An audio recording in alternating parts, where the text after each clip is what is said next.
যারা সব সময় আস্তাগফিরুল্লাহ পড়ে তাদের রিজিকের কোনো টেনশন হয় না, রিজিক নিয়ে তাদের আর কোনো চিন্তা থাকে না।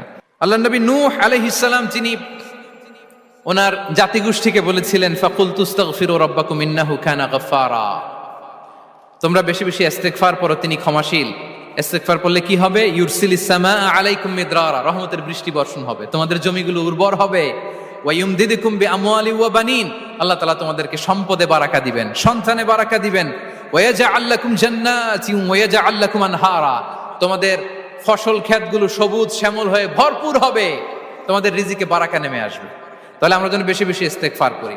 বিষ্ণু ঈসা ইসলাম বলেছেন মান লাযামাল ইস্তিগফার জাআলাল্লাহু লাকুম মিন কুল্লি দিকিন মাখরাজা ওয়া মিন কুল্লি হাম্মিন ফারাজা ওয়া ইয়ারযুকহু মিন হাইসু লা ইয়াহতাসিব, যে সব সময় ইস্তিগফার পরে তার কোনো টেনশন থাকে না, তার জীবনে দুশ্চিন্তা আসে না, আর এমন জায়গা থেকে আল্লাহ রিজিকের বন্দোবস্ত করে যেটা সে কল্পনাও করে নাই।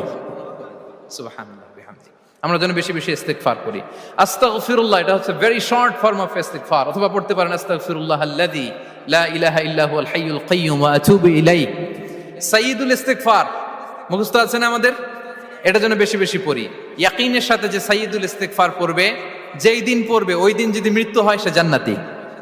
কোন রাতে মুকিনান বিহি, ইয়াকিনের সাথে যদি সাইয়্যিদুল ইস্তিগফারকে রিসাইট করে, ওই রাতে যদি সে মৃত্যুবরণ করে, বিষ্ণু বলেন সে জান্নাতি। তাহলে প্রিয় ভাই এবং বোনেরা, আমরা যেন ইস্তিগফার করি।